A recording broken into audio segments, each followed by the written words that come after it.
하나님의 역사는 끊어지지 않습니다. 라는 제목으로 오늘 주신 말씀 전하겠습니다. 사도행전을 읽어보면 큰 전환점을 발견할 수가 있습니다. 그것이 바로 7장에서 스데반 집사의 순교입니다. 사도행전 1장부터 7장까지는 교회가 어떻게 시작되었는지를 이야기한다면 8장부터는 어떻게 복음이 전파되어 가는지를 우리가 살펴볼 수가 있습니다. 오늘 1절을 보면 사울이 등장합니다. 우리가 잘 알고 있는 사도 바울이 오늘 1절에 등장하는 사울인데요. 사울은 스데반이 죽임을 당한 것을 마땅히 여겼다고 성경이 말하고 있습니다. 스데반이 죽어야 함을 단순히 동의하는 정도가 아니라 마땅히 여겼다는 표현을 통해서 스데반이 죽임을 당하는 데 있어서 사울이 주도적인 역할을 하였음을 알 수가 있습니다.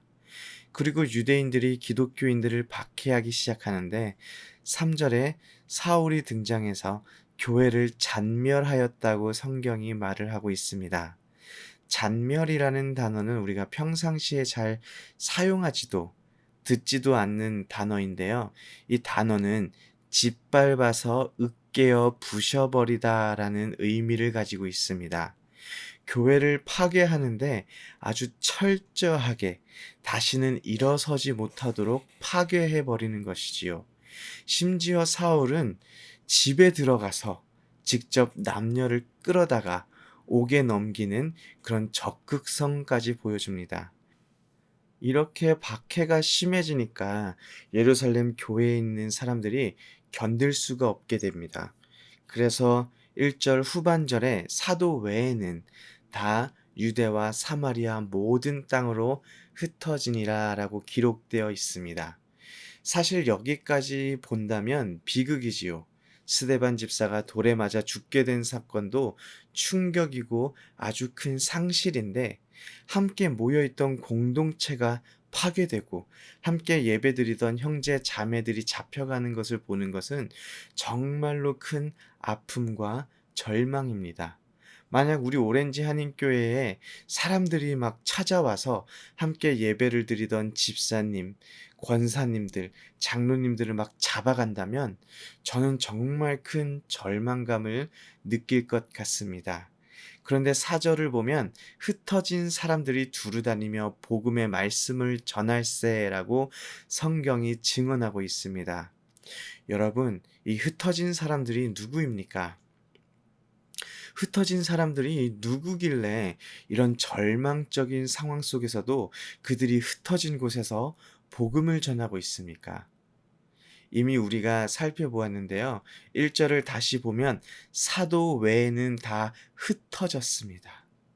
요즘 시대로 말하자면 교회에서 설교와 교육을 담당하던 그런 교육자들을 빼고 어린 아이에서부터 권사님, 장로님들까지 다 흩어져 버렸다라는 의미입니다.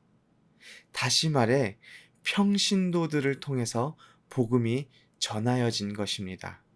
그리고 5절부터는 빌립 집사의 이야기가 시작됩니다. 빌립 집사가 사마리아 성에 내려가서 그리스도를 백성에게 전파하고 표적도 행합니다. 빌립 집사가 간 사마리아 성에서 귀신이 떠나가고 중풍병자와 못 걷는 사람들이 낫게 되는 그런 기적이 일어납니다. 그리고 사람들이 그가 하는 말을 따르게 됩니다. 사도행전을 기록한 누가가 빌립 집사의 이야기를 기술한 이유는 빌립 집사가 대단한 사람이다. 빌립 집사는 엄청난 능력의 사람이었다를 강조하고 있는 것이 아닙니다.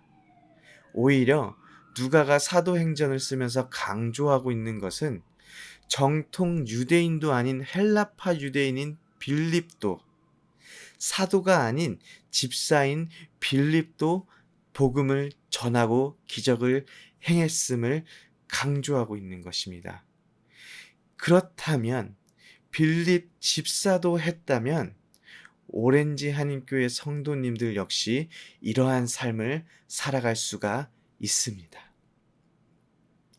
오늘 본문은 스데반 집사의 순교를 통해 사울의 기독교 박해를 통해서 오히려 복음이 사마리아로 그리고 모든 땅들로 전해지는 사건을 말해주고 있습니다. 하나님께서는 악을 선으로 바꾸셨습니다. 하나님께서는 절망을 기회로 바꾸셨습니다. 그 모든 일을 누구를 통해서 하셨습니까? 베드로 사도를 통해서 이루셨습니까? 사도 요한을 통해서 이루셨습니까? 아닙니다. 이름도 등장하지 않는 많은 평신도들을 통해서 하나님께서 그 일을 이루셨습니다. 정통 유대인도 아니고 교육이나 말씀을 전하는 것을 담당하지도 않았던 빌립 집사를 통해서 하나님께서는 악을 선으로 바꾸시고 복음을 세상에 전해 나가셨습니다. 그리고 이 평신도들에 대해서 좀 더 알아본다면 이민자의 삶을 살아간 사람들입니다. 원래 살고 있던 예루살렘에서 쫓기듯 도망하여 다른 곳으로, 다른 성으로, 사마리아로, 다른 땅으로 정착하여 살아가야 했던 이민자들이었습니다. 제가 오늘 놀라운 비밀 하나를 알려드리겠습니다. 하나님께서는 이민자들을 통하여서 하나님의 역사를 이루어 가셨습니다. 메소포타미아에서 갈대아 우르에 살고 있던 아브라함을 하나님께서는 가나안으로 이주시켜서 그곳에서 이민자로 살아가게 하셨습니다.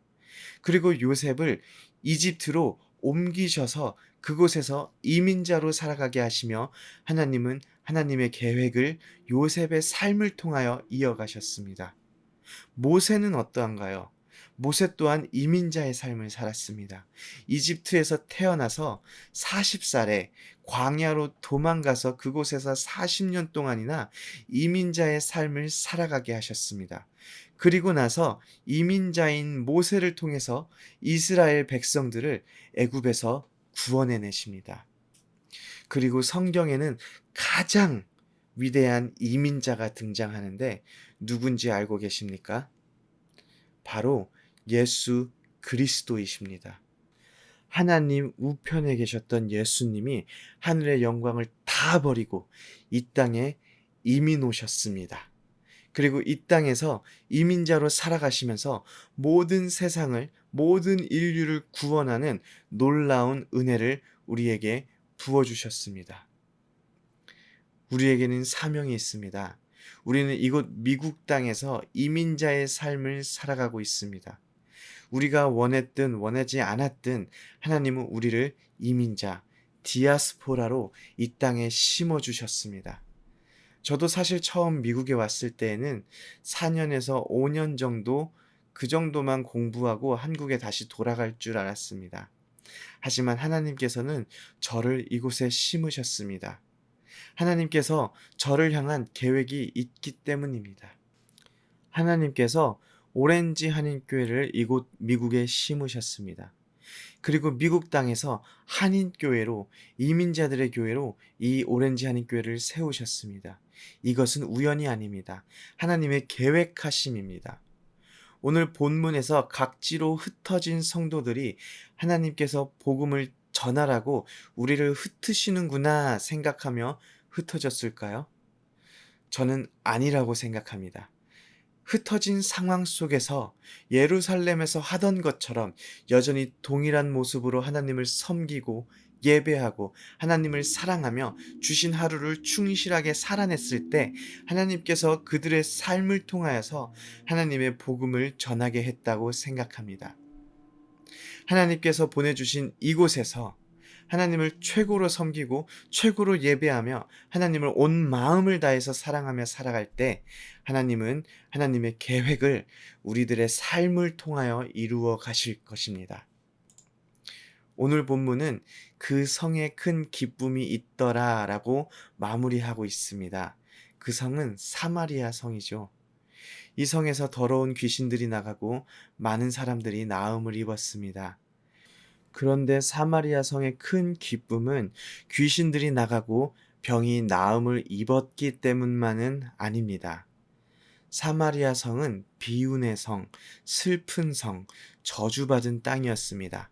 북이스라엘이 아수르의 멸망을 당하고 아수르의 민족 말살 정책을 통해 북이스라엘, 사마리아 땅에 살던 유대인들은 이방인들과 결혼을 해야 했습니다.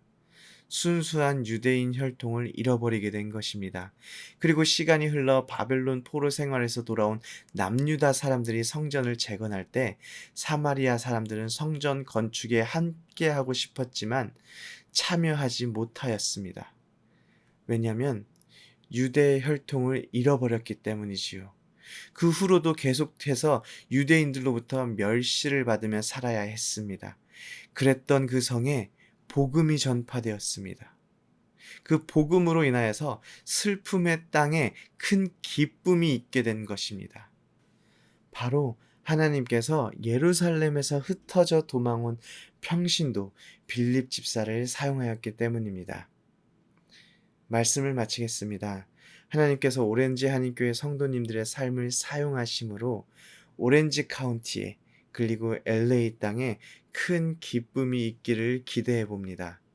하나님께서 우리를 디아스포라로 이 땅에 심어주심을 우리가 알고 그리고 하나님을 최고로 섬기고 예배하며 전심으로 사랑할 때 그리고 삶에서 그것들이 드러날 때 우리 오렌지 한인교회 성도님들의 삶을 통하여 하나님께서는 역사를 만들어 가실 것입니다.